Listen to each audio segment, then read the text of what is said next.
Hello, everyone. Good afternoon. I'm so thrilled to be here today. I want to thank everybody at SITE for organizing this talk and for bringing me here to Santa Fe. It's lovely to be here, to be back. I was here last year for a talk. And also very thrilled and honored to share this space with artist Teresita Fernández, a dear friend, an artist that I deeply admire, and to celebrate and talk about the exhibition Teresita Fernández, Robert Smithson, that she has co-curated with Lisa Lefebvre, who is the director of the Holt Smithson Foundation. So I've had a couple of days to see the exhibition, and I have to say that it's an exhibition that is not only beautiful, but it's also very thought-provoking and very challenging, because it's putting two practices together, not only in dialogue, but also in debate. It's thinking about questions around land and place and its colonial legacies, but also thinking about how art histories are written, who writes these art histories, and how are they circulated. I wanted to maybe start, Teresita, with kind of a question beginning with how did this exhibition come into being? And when did Robert Smithson's work enter the conversation?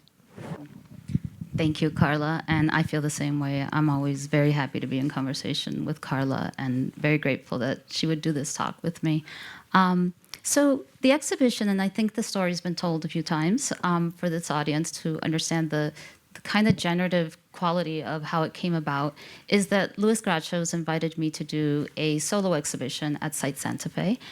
And I was excited about that. And he was trying to figure out what other artists could be in the remaining part of the space. And it was his idea to do it with Robert Smithson. And I was not aware at that time that the foundation was even based in Santa Fe. And so he came up with this idea, and he introduced me to Lisa Lefebvre and brought us together in my studio. And we kind of hit it off and had really stimulating intellectual conversations that went everywhere. And I think that there was a lot of energy around what this could be and about the idea that we hadn't seen anything like that. In my own history as an artist, my connection to Smithson is that, like any artist of my generation, I studied Smithson in school, in art school, and especially in graduate school. I was really taken by his collected writings, which were published posthumously after his death by his widow, Nancy Holt. And Smithson's writings are timeless. He's a really good writer and a really expansive thinker. And there was a quality about what he was saying that really appealed to me, and that I think is something that runs through my own practice too, which is that nothing was off limits. He was interested in lots of different things, and they didn't have to make sense together. And the kind of strangeness of how he looked at the world around him in a very kind of subjective way, and in a way that allowed for building a practice that could be about anything. And I feel like my practice is like that too. And so that was a very inspiring thing for me. I hadn't seen a lot of Smithson's work, and it wasn't until I was much older that I maybe saw one or two pieces. And I think that for most of us, what we know of Robert Smithson is that bad reproduction in the art history book of Spiral Jetty, which is, really little and kind of grainy black and white. And we don't know how it was made. We don't know what it looks like from any other angle. And that was my experience too. I really hadn't seen any of his work in person. I have seen more of his work in this exhibition than I've ever seen in my life. And so in 2016, DIA in New York invited me to participate in their program, Artists on Artists. And I gave a presentation on Smithson and from my point of view. And that later turned into an essay that they published in their book, Artists on Artists, on the volume on Robert Smithson, which other artists contributed to as well. So that's how we got here. That's the short story of how we got here. And I think something really incredible that both you and Lisa have achieved, like I said, not only this dialogue, but the show is really able to bring out all these resonances between you and Smithson. They're not only formal resonances, but they're also conceptual resonances, and I would say even collisions and disagreements. Once you enter the show, you see these two very iconic works by Smithson, his theory on the nonsite with Nonsite New Jersey, which actually is from the collection of the MCA Chicago, as well as the film Spiral Jetty, which I actually hadn't seen in its entirety. So for me, it was also a way to enter Smithson in that way. And let's start there. Let's start with the nonsite, because I think Smithson's theory of the nonsite has been incredibly influential for so many generations of artists and even curators, and for myself and so many people across the world in terms of an art historical canon, has been so important. But there in that first gallery, you see Viñales reclining nude, right? And I want you to talk a little bit about how you see your concept of land and the landscape, in particular, your own theory of stacked landscape in relation to the nonsite. What do you think this work is further pushing, or maybe bringing a little bit of tension with the idea of the nonsite? Yeah, that's a really good question. And I think before I answer it and dig into the whole concept of nonsite, it's important to know that Lisa and I made all the decisions together, curatorially, just so that you understand the methodology a little, because I think it's important to how we ended up with the works in the show. And that all of the works in the exhibition existed before we started putting it together. None of the works in the show that I make are a reaction for this show to a particular other work that I may have seen. And there are lots of pieces that, you know, for the most part, I hadn't seen any of these things. They're being looked at for the first time, and in this exhibition, many times shown for the first time. So the nonsite concept is very evident in the first gallery when you walk in, and I think for both of us, it was really important to sort of ground the entrance in the kind of similarity and the kind of overlap.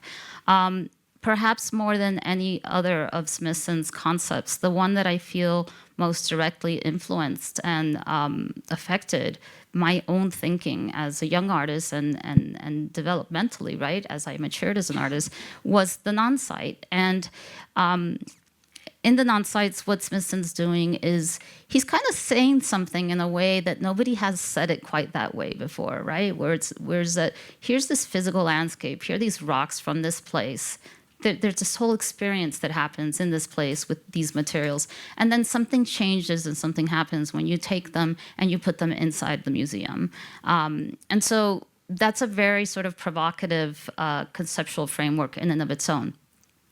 My piece that's right next to it, Viñales Reclining Nude, and for all of you who may not know, Viñales is a valley. It's a rural valley in Cuba. And if you look at the film in the exhibition called Guajani, that is the Viñales Valley that of the same name in the sculpture Viñales Reclining Nude.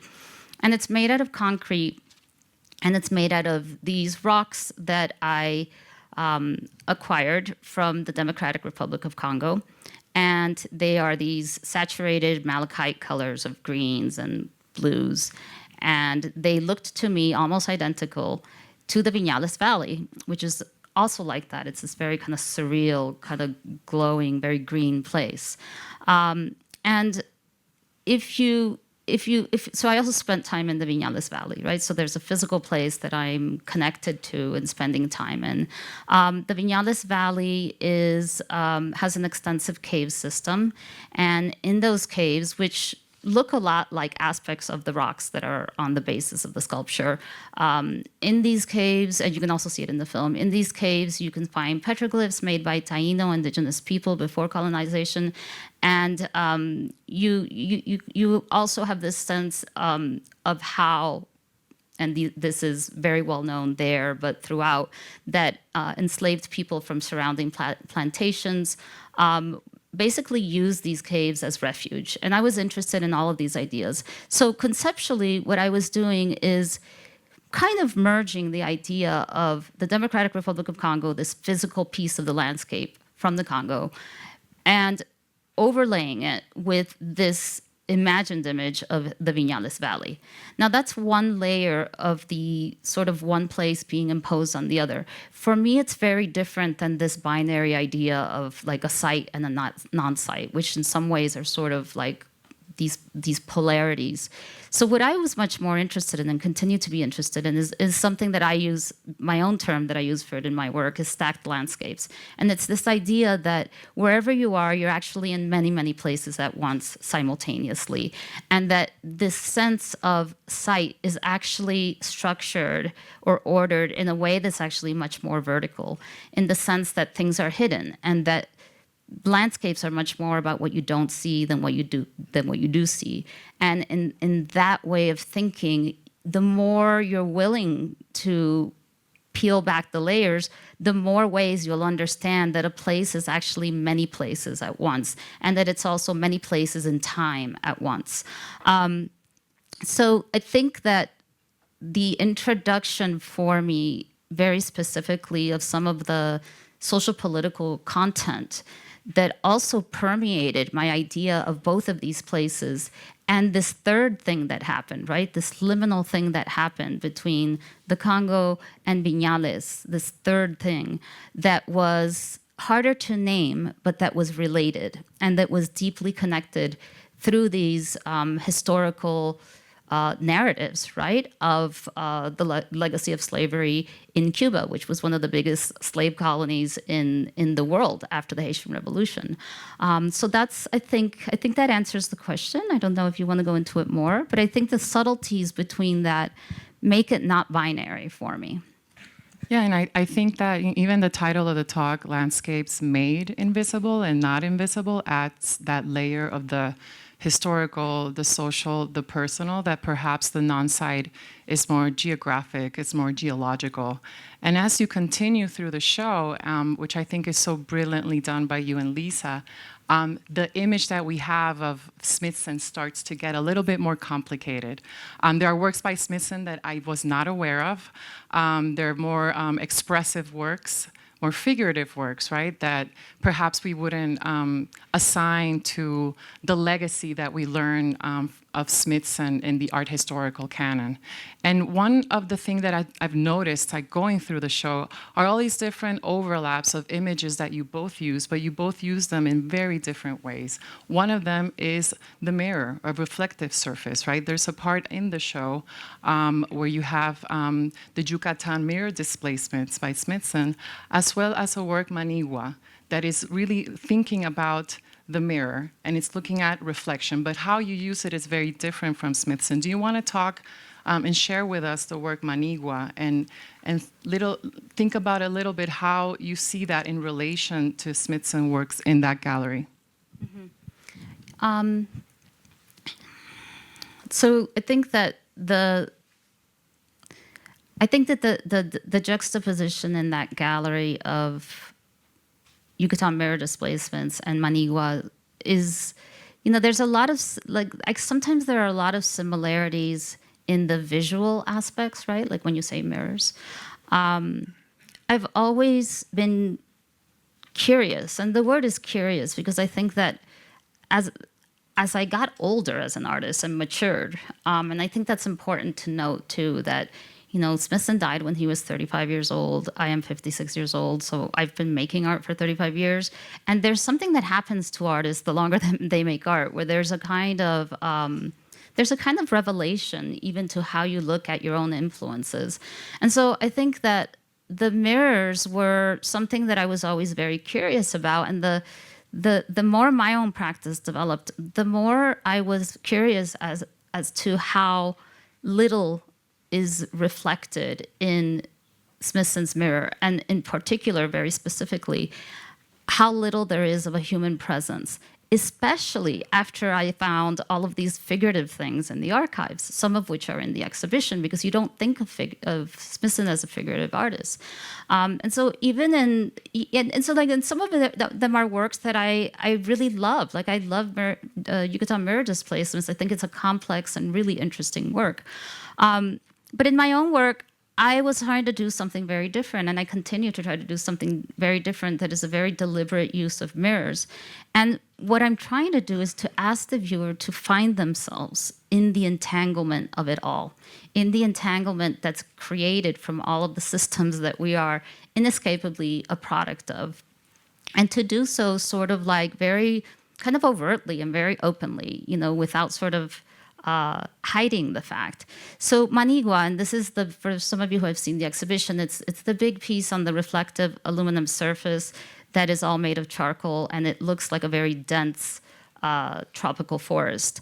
The word Manigua, which is a word that is used in Cuba, specifically in Spanish-speaking Cuba, but not in other islands in the Caribbean and not in other places of the world. That's very particular. It's actually a Kikongo word, so it comes from it comes from enslaved people who were speaking Bantu Congo languages in colonial Cuba.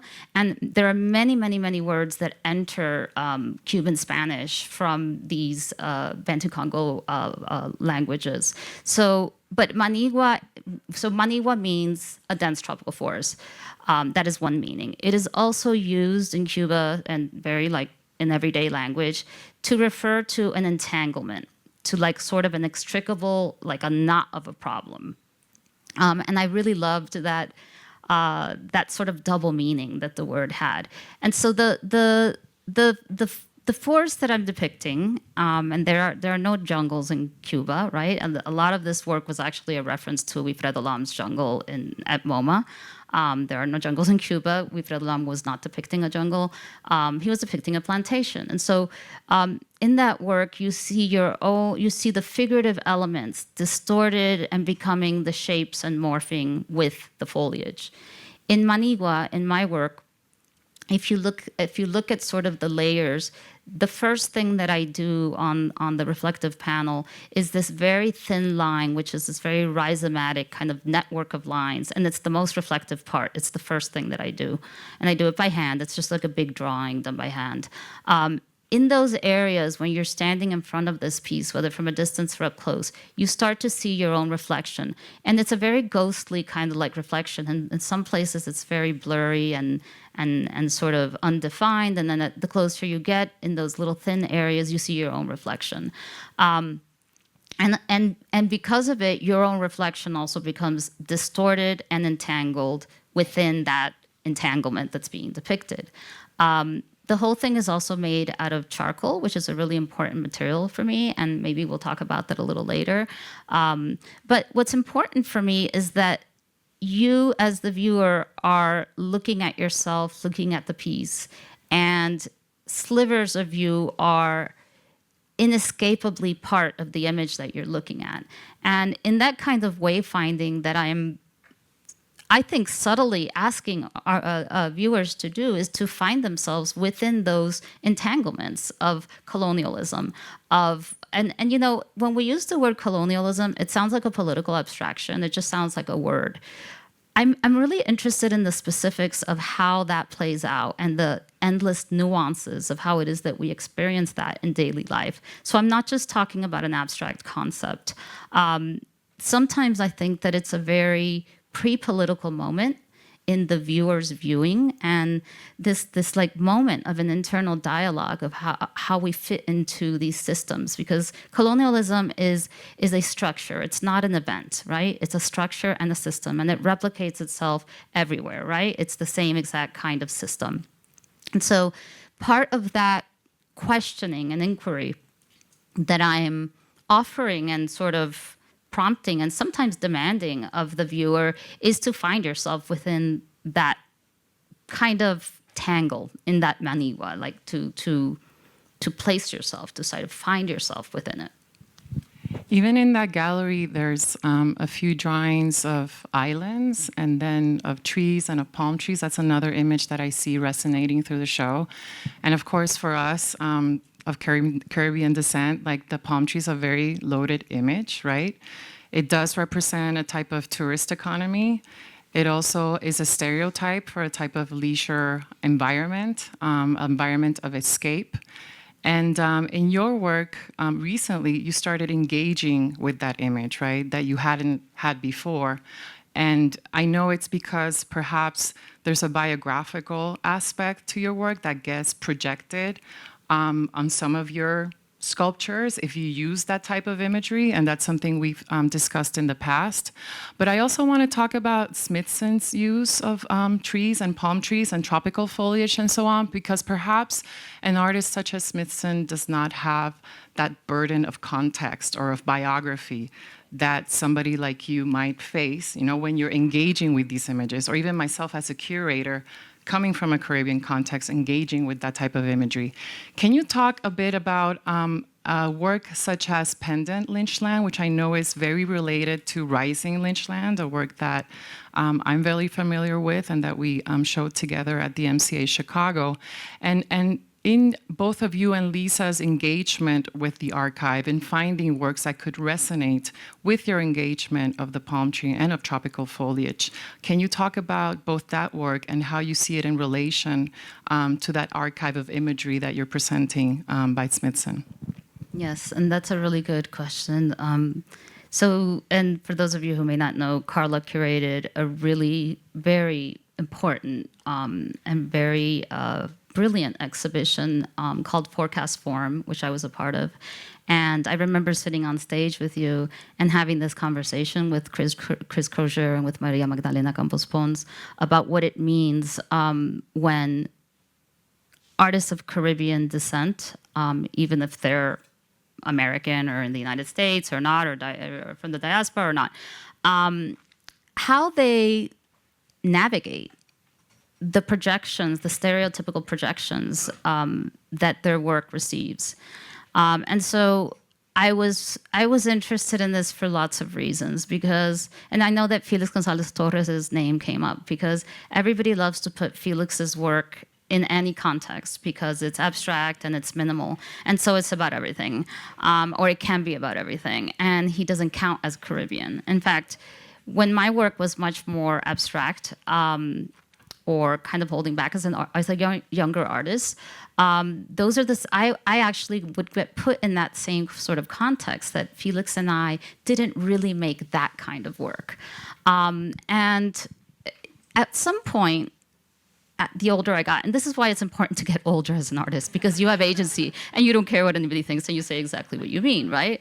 But at some point, I was kind of thinking, well, I was doing all of this research. I've always been very interested in Caribbean intellectual history, and even the Viñales piece was really important for me. There was a whole body of work around that because the Caribbean is always represented as like, you know, paradise, fantasy island, or the poverty of colonialism, right? Those are like the only two choices. And what it misses out is the fact that the Caribbean is actually the center of the world. Like our ideas of modernity and of what even this term global is, they get constructed within the physical locales of the concept of the Caribbean, which is, of course, expansive and isn't just limited to a group of islands, but rather a kind of global phenomenon of goings and returnings that are expansive. So I was very, very hesitant to use a palm tree. I would hold back. I would never use a palm tree. If I had been on this stage, 10 years ago, you would never have found me using that kind of imagery, because when I use a palm tree, it gets read as very different as if anybody, Rauschenberg, who lived in Captiva Island, or even Smithson, uses a palm tree. And so I was very curious about this, and I felt like it was important for me to understand this because there were also really complex and interesting things about the fractal nature of palm trees, for example, which, by the way, are not native to the Caribbean, which is even more interesting, right? Exactly. And so Carla can speak more to that. But I kind of thought, okay, I'm doing all of this research, and what makes sense to do here is actually this big piece that I made called Rising Lynchland, of which Pendant Lynchland is related. And it's a big, very intricately created sculpture of a palm tree that is suspended midair. and the root ball is, present and sort of like extracted out of the earth. It's just kind of suspended. And the word lynched is in the title of it, right? In the sense that there is no figure, but it is implied that the place itself is uprooted. And I hesitated to make this body of work for a really long time, because when I make a palm tree, all of a sudden it's biographical. Oh, her parents came from Cuba. Like, you just like have this whole narrative, and it's like, that's not how I think. Like, my mind is just much more complex than that, quite frankly. And yet, those in the United States, any imagery like that made by an artist with my name also gets all kinds of projections on it. And it's interesting, right, that Robert Smithson can make these very expressive paintings of palm trees, very whimsical and lyrical, or spend time in Captiva with Rauschenberg and do all of these conceptual pieces, taking palm trees and turning them upside down, and how it's read as conceptual when he does it, but it's not read as conceptual when I do it. And so the work lives in that space where it insists on not being subtle or hiding behind abstraction, because that seemed unnecessary, right? And because I knew it was complex. And I always think of Jack Whitten because during the civil rights movement, he was criticized a lot for not making figurative art and representing Black bodies. He was making like totally abstract stuff. And he said, I know it's in there. I know it's political because I put it in there. And so to me, the palm tree was taking that one step further and reclaiming something that I am not supposed to use because it would be read a certain way, and sort of using it again. And so it's almost like a recycling of these levels or these phases of what's permissible and what's projected onto a very sort of recognizable image, depending on who's using it. And another one of those are islands. And I know that you're engaging with the concept of the island, of course, and using charcoal and other materials to really make a historical, social, and colonial commentary, right? That is very rooted in materiality, but also in a very particular type of history. But myself, as a Puerto Rican, growing up in a colonial context, I can't help but think of the colonial language that is present in some of Smithson's drawings. For example, the planting of the flag, right?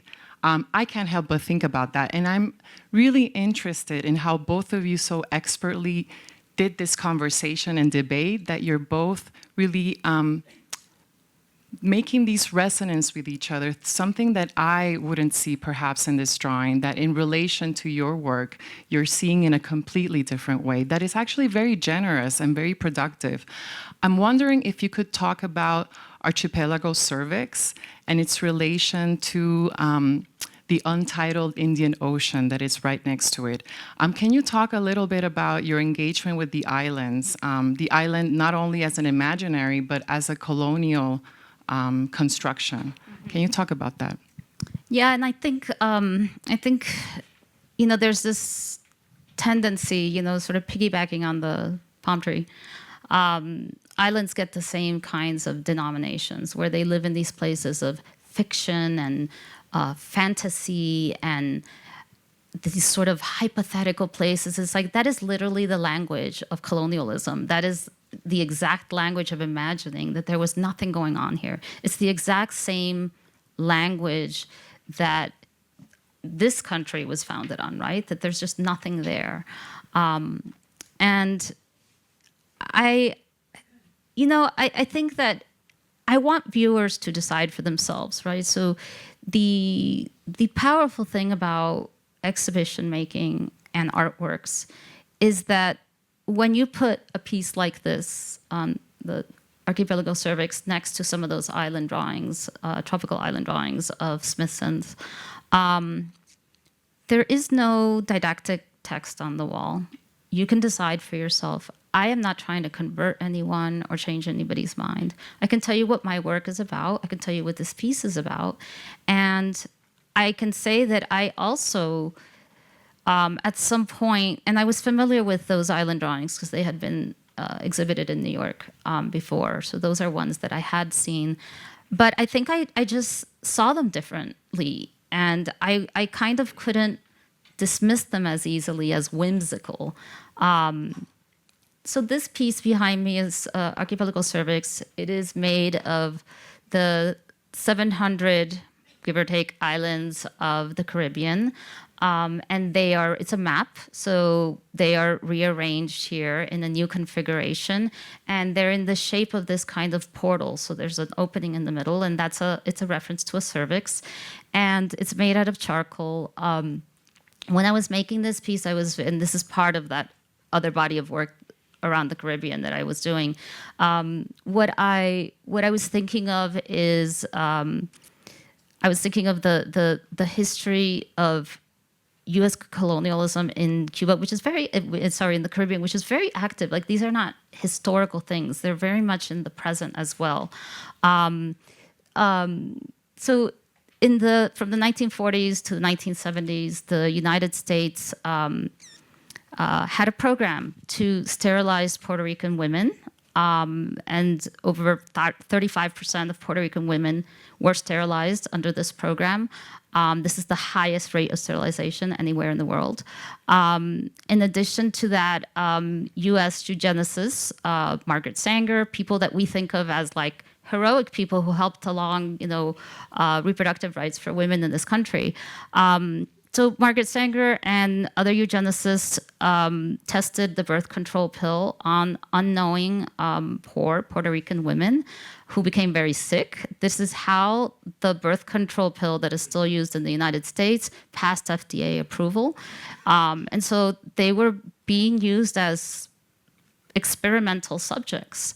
And so I think that and this is also island history, right? Like, islands are a great place to hide something because it feels like they're far away and on the periphery and they're small and nobody notices them. And this is actually the mechanism of the relationship between islands and colonialism. And I encourage you all to read a really wonderful book called How to Hide an Empire, which talks about this in detail.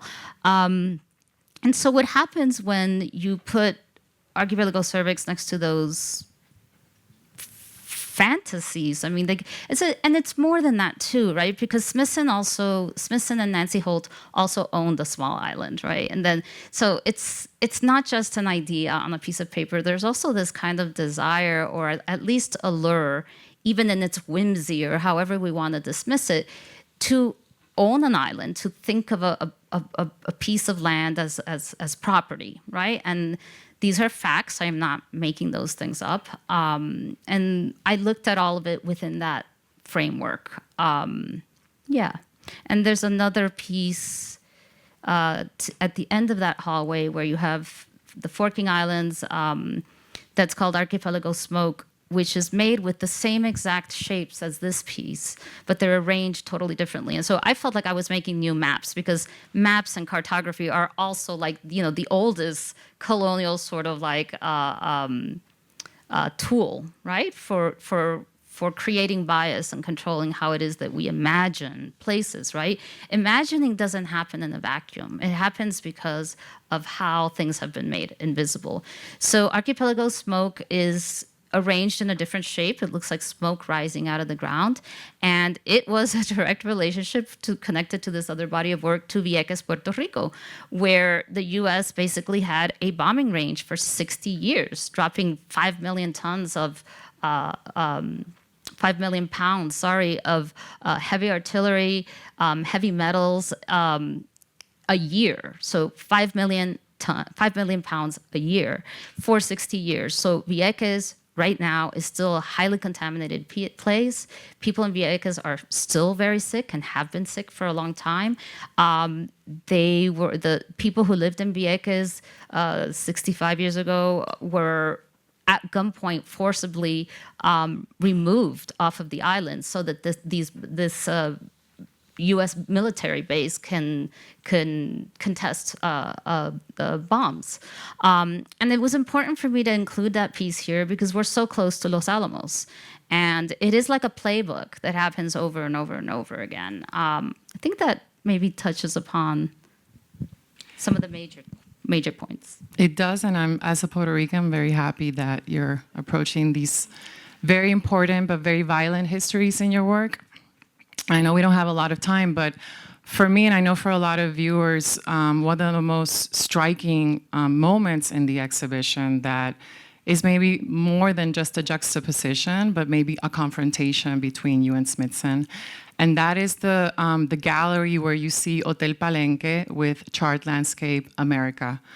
Otel Palen is a work by Smithson. It's a slideshow installation that is together with a lecture that he did at the University of Utah in 1972 with photographs that he took in Mexico in 1969. And it's a very difficult work. It's very difficult to hear now, some of the things that he's saying in it. But I'm wondering if you can talk about this juxtaposition that you and Lisa decided to bring together, because it's more than putting these two works together. It's literally embedded. Otel Palen is embedded within Charred Landscape, and Charred Landscape is the first work that where you use charcoal as a material, and you're speaking about indigenous practices of slash and burn. And it's a beautiful drawing, but it's also talking about decay and renewal, maybe as much as Otel Palen is.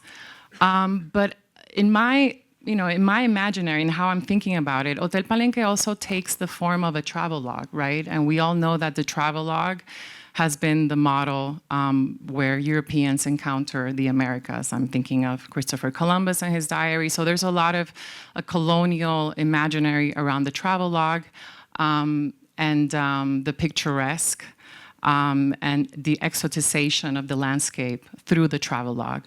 So I'm wondering if you can talk a little bit about why you both decided, why you decided to put these two works in confrontation, and what do you think this juxtaposition and confrontation brings out in each other's work?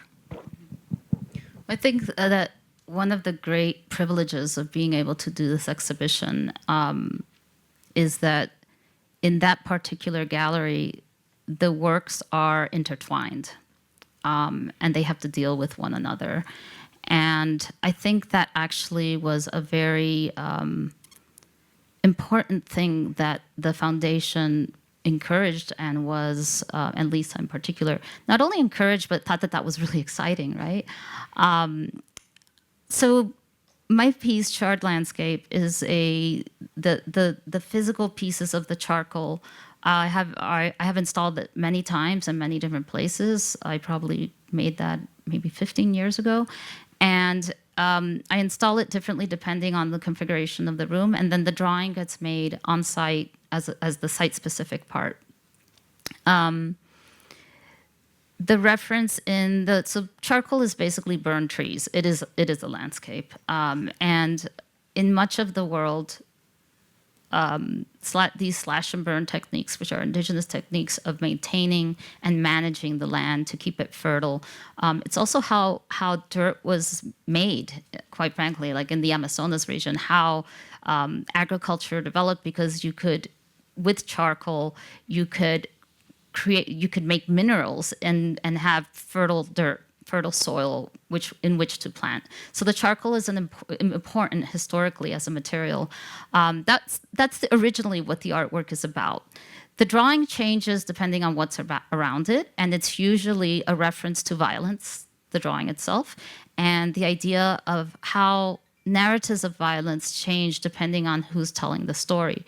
And so even the act of fire, right? We in the United States and in much of the Western world, we have these relationships to fire as being violent and as being destructive, which is very different than this kind of productive way of seeing it to keep the land fertile and sustainable, right? These opposite kinds of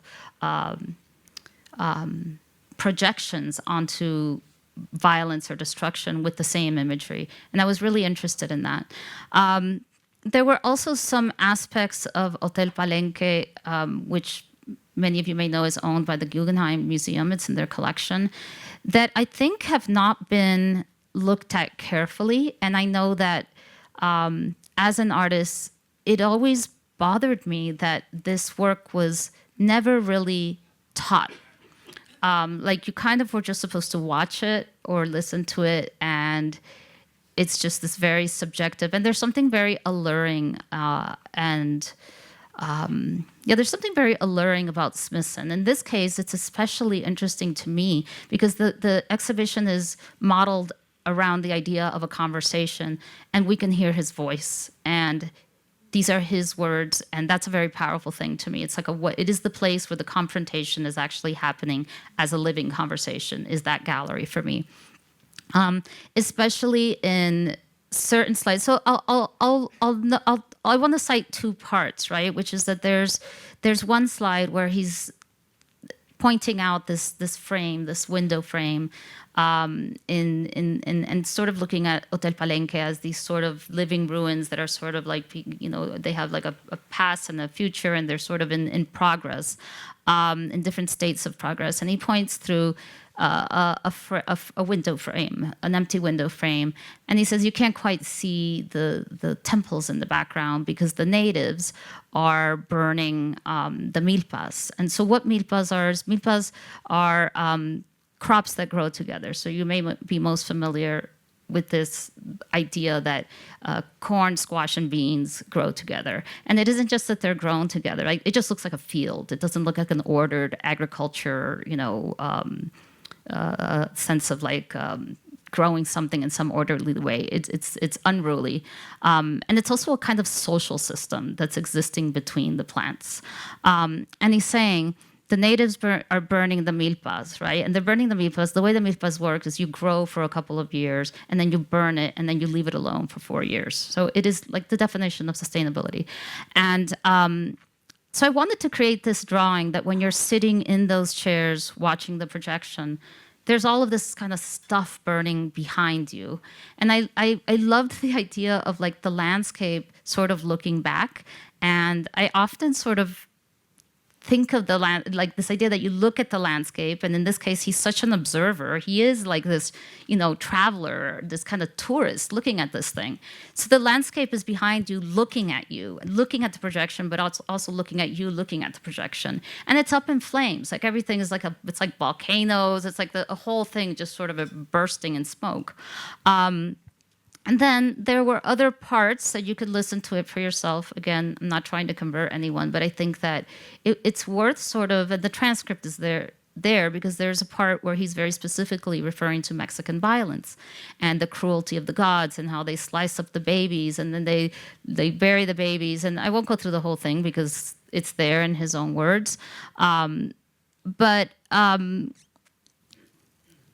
It's hard. It's hard to listen to some of that rhetoric about the danger of Mexicans and how violent they are. For me, in 2024 or in 2016, and with the kind of hateful rhetoric that's so familiar in the United States, and I think people in other parts of the world don't realize how central this is to American thinking, is the anti-Black and anti-Mexican sentiments in this country. Like, it is literally a country built and anti-indigenous, built on these sentiments, you know, not even in a metaphorical way. I'm talking about land here too. I think that somebody yesterday asked something like, well, you have to look at Smithson in his time. And the interesting thing about this, and I encourage you all to do the research, is that nothing has changed. In fact, we're in a worse place right now. And anybody who cares about history, I'm like a total history nerd. I'll walk you through it because the U.S. policies that all have slurs for Mexicans in the title of the policy go way, way back from the beginning of the Forced Treaty of Guadalupe Hidalgo. So in 1855, you have the Greaser Act. Okay, that's the name of it. You can look it up. From 1942 to 1964, you have the Bracero program, which is a U.S. program for day laborers. Bracero means people who do manual labor with their arms, brazo is arm, to come in temporarily over the border to work in agriculture in the United States part of the border, and then to be sent back. Now, this lasted from 1942 to 1964. This is also like to pass that border on a daily basis or on a short contract basis to work in American farms because there was no food after the war. Okay, this is important, right? The United States created this. They needed the labor. These people were sprayed with kerosene and with DDT to be, and then the delousing goes further back to 1917 before they could cross the border. And then sometimes at night they'd go back, or sometimes after a week or two they'd go back. So that's 1964, right? That's still going on. And it's important, like Spiral Jetty is 1964. And I have a hard time believing that someone as intelligent as Robert Smithson wasn't also very well aware of some of the political things that were happening in this world, like the Vietnam War, like all kinds of things. 1954, you have Operation Wetback. That's the name of it. Pardon my slur. That is literally the name of the military operation using military tactics with military equipment that the United States did to round up and deport because there were too many Mexicans after the Bracero program and they wanted to get rid of them. And over 1 million Mexican people working in the United States, but also many who were American citizens, were rounded up military style and deported to Mexico. So that's 1964. 1954, sorry. 1964, we have the Voting Rights Act, right? We familiar with that, right? Because none of these things have changed. If anything, they've eroded, right? So the sort of like gem of the civil rights movement is the Voting Rights Act, right? Which ensured that people of any color could vote.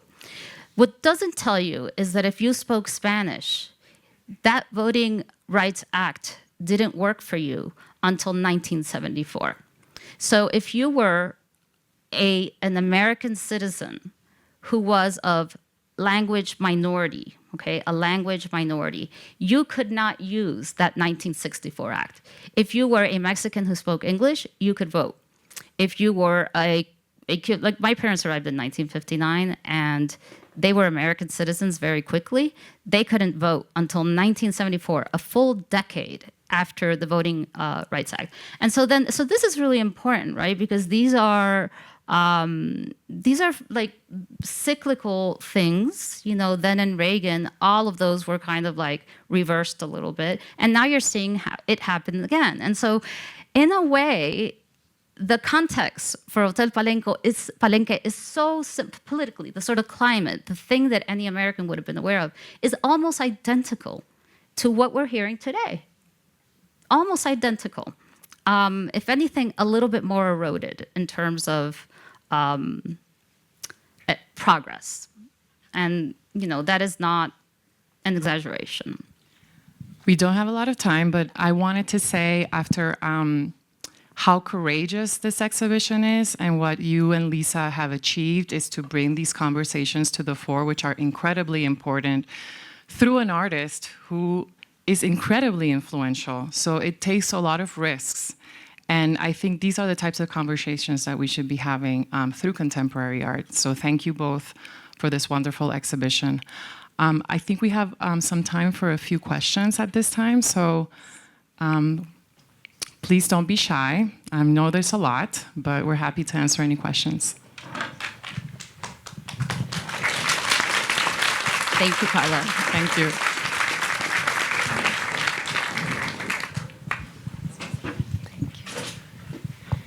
Thank you so much.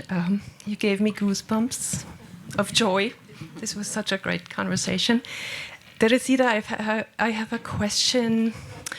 When you were talking about islands, Robert Smithson's map of Atlantis came to mind, and I'm just wondering how you kind of like react to it or how you connect with it, if at all. You're talking about the piece in the exhibition. I haven't seen the exhibition, Okay. but it's the shard, the glass shards. Is that here? No. Okay. No. Okay. I'd have to say that's the piece that I'm not as familiar with. Oh, okay. But maybe because there's a lot of them that are a little bit similar. But yeah, what is the question? What is my reaction to it? Yeah, but if you, I don't know. I mean, have you seen it? I'm sure not. Yeah. I've seen the documentation, I'm sure, but Okay. I don't think that I am very familiar with it. Oh, So I okay, would probably okay. refrain Yeah. from yeah. saying something. Yeah. Thank you. Only because I think his works are complex, Yes. and I think they also deserve a full context. And that particular piece, I'm not ready to speak about. Yeah. I understand. But thank you anyway. Of course. Thank you so much. I'm trying to keep up with you, and it's a horse race in my head, but it's such a wonderful, wonderful show. I looked at the charcoal on the walls, and I thought, wow, how did they install without leaving marks? And then I thought, well, do you imagine that it's also part of the stain of charcoal, the stain of the emotional stain of displacement, replacement of human populations, and that charcoal can also black out and remove? I just wonder if that's part of your concept.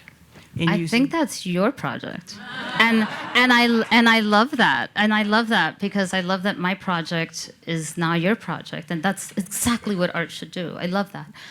So there's the graphite work. So like sometimes people confuse graphite and charcoal in my work. So some of those marks are made very differently, and they have very, very different qualities as materials. They make very different kinds of marks. I think, I would speak about them differently because they feel so different. And I think there's a box where you can like touch the materials, but the graphite is very greasy. And it's like what's inside your pencil. It has like a kind of oiliness to it. The charcoal is very brittle, and it's very dry. And so I can say that what I love about doing these site-specific drawings is that they're incredibly physical, and they almost feel like a performance piece to me, and that I'm always drawing with what I'm thinking about present. And they're very ephemeral too, right? So like you make a mark, but it's like if you go like this, it's gone. And it's a little bit that invisibility, that's sort of like the ability that the material has to sort of be there but not be there, is something that's really important for me. I think it's kind of ephemerality.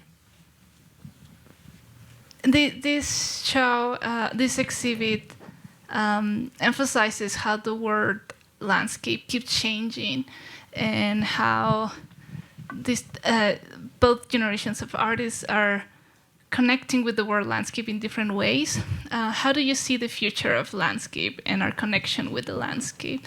What's your wish in terms of how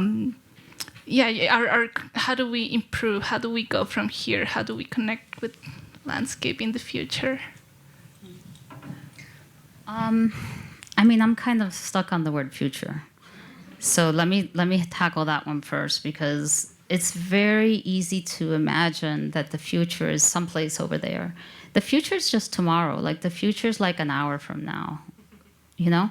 And whenever anybody asks me a question about the future, that's the first part of my answer is that we'd have to very quickly root it in like pretty quick is the future, right? No, because it's very easy for the future to be an abstraction. And this is what happens with like so many political abstractions, is that they don't mean anything. And I think of this all the time when I get asked about this, especially about questions that concern the environment and land, and who has agency over it, is that and there's a little bit like a sidetracking thing, but it's a point that I want to make. In the 80s, there was this huge resurgence, or this huge initiative for Save the Whales. And maybe some of you remember it, and maybe you're too young and you take it for granted that there's always been a Save the Whales. But right before that, like in the early 80s, late 70s and before, nobody cared about whales. at all, right? It was just stuff. And there was one thing that changed, which is that somebody managed to do a recording of what whales sounded like. And what whales sound like is they sound just like crying babies, okay? And that one emotional connection changed, like it's so interesting, like how one little bit of information can change perception, and then all of a sudden you have this complete, like, kind of compassionate reaction. And so I always think of that, because it's very easy to answer these abstract ideas about climate change or the environment as though they're these topics that are so broad that you never have to think of them subjectively or in terms of, or even emotionally, right? In terms of like how they affect the immediate quality of your life or the things that you care about. So I don't know what the answer is. I think that I'm interested in how that is a different answer for each of us, and perhaps in how we can have maybe like more of like a sense of intimacy, which, by the way, is rampant in this show, in both my work and in Smithson's work, is a kind of intimacy. Like, things are not just, abstractions, fill in the blank. They're specific. So I think it's a question that we answer individually. And the way that I do that may be very different than the way that you do that. And I think that that's the short answer, because for the most part, when we think of it on this really large global scale, we have no way of entering it as a conversation. So yeah, that's my answer. I'm curious about the use of landscape. J.B. Jackson, who was a Santa Fe local, started Landscape magazine, had always described landscape, and in your work too, I think I see it, as how humans affect the land, and then wilderness is a separate issue. So I'm kind of referring back to her question there too. I mean, I use the word landscape as a foil, and I'm not interested in, or rather, I'm not interested in how land gets somehow divorced from everything else that happens on it and from human beings, because it's the same thing. Like, we are landscapes. We are land. Like, we literally are carbon-based things. Everyone that's ever died before you is the land. So materially, right, there's a kind of like the matter part of it makes it all the same in my mind, right? But in terms of like my practice, the word landscape is more useful for me, because when you take the word landscape and you take scape off of it, all of a sudden it means a lot of different things to a lot of different people. And the word landscape is like much more passive, like nobody's threatened by it, right? It's connected usually or associated with ideas of romantic painting, or, myths of the American landscape, or romantic landscape paintings, European landscape painting traditions. And so nobody's like too bothered by it, right? And so within that, it's a little bit of a foil for me, where I can like pack a lot of things, and almost like these fugitive things that hide within the seeming passivity of that. Whereas when you say land, all of a sudden you go to land art.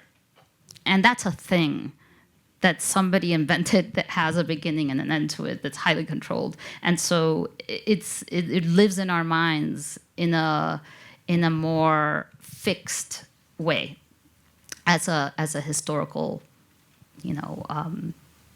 movement in art, or a moment in art history.